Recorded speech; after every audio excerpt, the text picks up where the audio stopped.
Now, listen up fellas, I've been getting reports informing me that a disturbing number of you guys have really lost the plot when it comes to dealing with the fairer sex. If what I'm hearing is correct, some of you fellows are letting your women folk walk all over you, and I don't mean that in a fun, kinky way.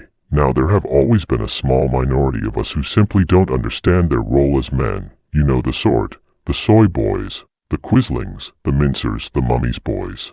The type of guys who can't hold their end up and let the side down, but now things are getting totally out of hand, and fellas, who are, in all other respects, pretty decent guys, don't seem to be able to keep their ladies in line, so it would appear that a little pep talk is in order. So gather round, and let me explain where so many of you are going wrong. Number 1. You've started listening to women, listening to them complaining, and telling you what they want men to be. This is a rookie mistake. It really shouldn't need to be explained, but clearly it does. Women rarely know what they want, and they wouldn't admit to what they really wanted, even if they knew.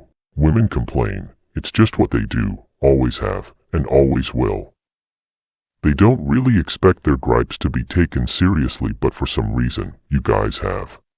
Like fools, you listened to their complaints, changed yourself accordingly, and now you wonder why, instead of being grateful and happy with the new improved, female-friendly version of you, they're moaning more than ever, and seem to have lost all respect for you. They told you they wanted you to listen more, to be gentler, to be more sensitive, to show them more respect, to take them more seriously. In short, they spun you the lie that they like nice guys, when the truth is that women divide the male species into two categories, nice guys and actual men. Nice guys are the type of fellow a woman may date, or even end up marrying, for want of a better option. Men are the type of guys that women fantasize about, whilst grudgingly having sex with the nice guys they settled for.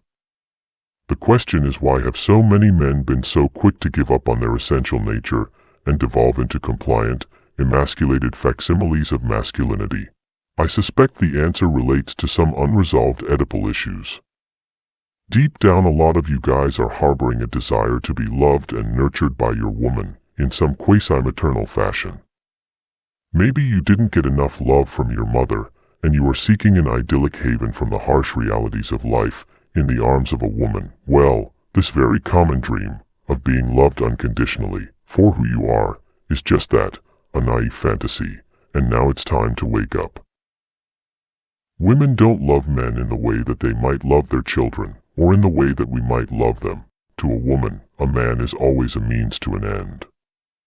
A way of getting financial or material resources, or protection, or attention, or security, or social status, or sexual satisfaction. A relationship with any woman is totally conditional on you meeting these needs. If you are a nice guy, you'll have to satisfy several of these requirements even to qualify for her attention.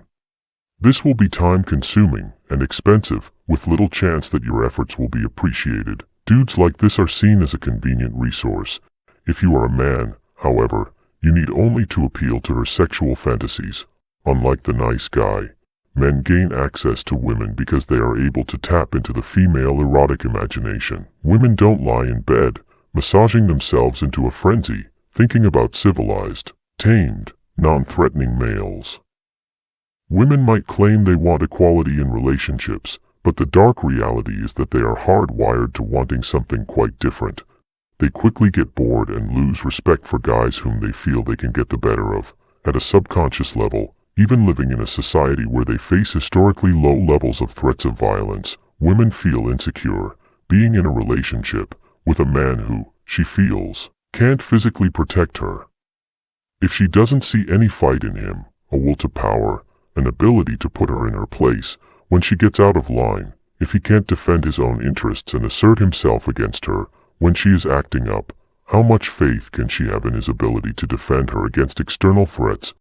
A woman may live in the safest environment possible, and yet her instincts are still the same as a woman living on the Kent coast 1,000 years ago, living in fear of being devoured by wild animals or ravished by Vikings on raiding parties. The presence and commitment of a big, strong, muscular, fit, aggressive male was an insurance policy. It ensured her survival and those of her offspring. Absent wolves and marauders, there is still something in the modern woman that responds to, and hankers after, the more primitive model of masculinity. It's hardwired into them, and that isn't going to change anytime soon. They might complain about it, they might resent it, they might call it problematic and toxic, but deep down, what women respond to is assertive masculinity. It's a paradox that by acquiescing with the demands of a feminized culture, you guys have made yourself far less appealing to women on a primal level. But don't worry, we can sort this out. In the next video I'm going to offer advice on how to recalibrate your relationships with women, and how to detox from this debilitating, feminized culture. Till next time, don't forget to like and subscribe.